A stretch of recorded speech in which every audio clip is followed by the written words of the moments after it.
Kenalkan, nama saya Citra Sinabila dari kelas 10 Farmasi. Saya di sini ingin menceritakan ulang tentang cerita hikayat si miskin. Pada zaman dahulu kala, hiduplah seorang suami istri miskin yang berjalan mencari rezekinya berkeliling negeri anta berantah, yang dipimpin seorang raja bernama Maharaja Indradewa. Terlalu besar kerajaan Baginda itu sehingga raja-raja takluk kepada Baginda. Maka pada suatu hari, raja-raja, menteri hulu balang dan rakyat sedang menghadap Baginda Raja. Si miskin datang untuk menghadap.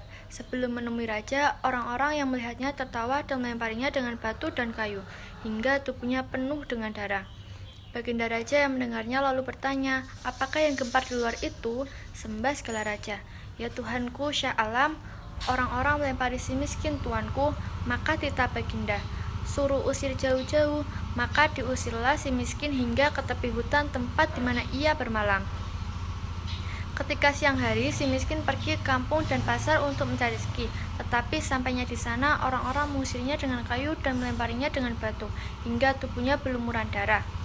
Sepanjang jalan, si miskin menangis dan kesakitan, hingga akhirnya ia sampai di tempat pembuangan sampah dan menemukan ketupat basi dan buku tebu.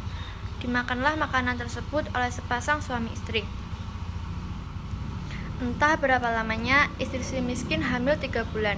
Sang istri ingin sekali makan buah mempelam yang ada di taman raja. Maka si miskin berjanji akan membawakan buah mempelam untuk istrinya. Si miskin pergi ke pasar menemui pedagang buah untuk meminta buah mempelam yang sudah busuk untuk istrinya yang sedang hamil. Orang-orang yang biasanya mengusir dan memukulinya merasa kasihan. Mereka tidak hanya memberikan buah mempelam, tetapi juga memberikan nasi, juwada, kain pakaian, dan buah-buahan. Ketika sesampainya ia di rumah menceritakan apa yang diperoleh dari pasar kepada istrinya, istrinya menangis dan menolak semua pemberian itu. Istrinya hanya ingin buah mempelam yang ada di taman raja. Karena tidak tahan, si miskin nekat menghadap Maharaja Indradewa untuk meminta buah mempelam yang sudah jatuh di tanah. Baginda Raja pun memberikannya setangkai mempelam.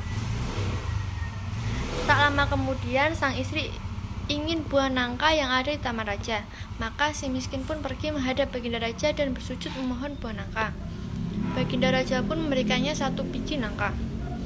Hingga akhirnya sang istri melahirkan seorang anak laki-laki yang amat baik parasnya dan elok rupanya.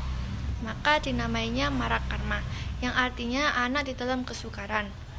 Ketika si miskin ingin membangun rumah untuk mereka bertiga, ia menggali tanah dan menemukan teruji yang berisi banyak emas. Sejak saat itu, si miskin berganti nama Maharaja Indra Angkasa dan istrinya Tuan Putri Rantandewi. Mereka tinggal di negeri Puspasari. Setelah beberapa lamanya, Tuan Putri Rantandewi hamil dan melahirkan seorang perempuan yang terlalu amat baik parasnya, gemilang-gemilang, kilau-kilau rupanya, maka dinamainya Tuan Putri Nilakaslam. Sekian, terima kasih. Wassalamualaikum warahmatullahi wabarakatuh.